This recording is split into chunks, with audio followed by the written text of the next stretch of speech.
And the right to vote is a given. U.S. Vice President Kamala Harris on Wednesday promoted the Biden administration's efforts to protect voting rights as she met fellow Democrats from the Texas state legislature who last month blocked a bill they said would make it harder for Black and Hispanic Americans to vote.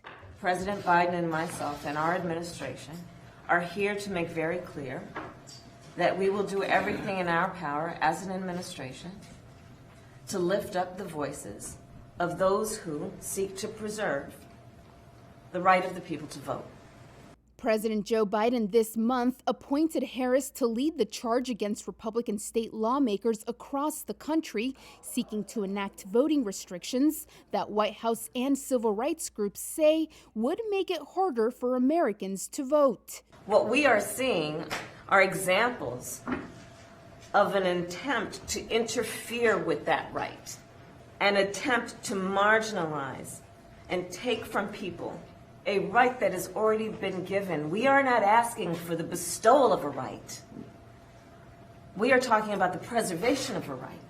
That is the right of citizenship. Along with Texas, 14 other U.S. states have enacted 22 laws this year that make it more difficult for Americans to vote, according to a report by the Brennan Center for Justice. The measures follow former Republican President Donald Trump's false claim that he lost the 2020 election due to widespread fraud.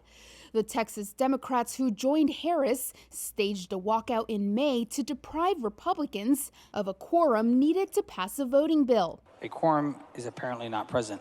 The point of order is well taken and sustained.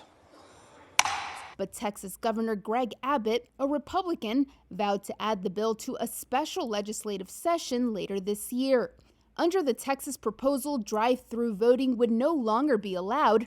Early voting would be limited, plus 24-hour polling sites would be scrapped, and absentee ballots would be more difficult to cast.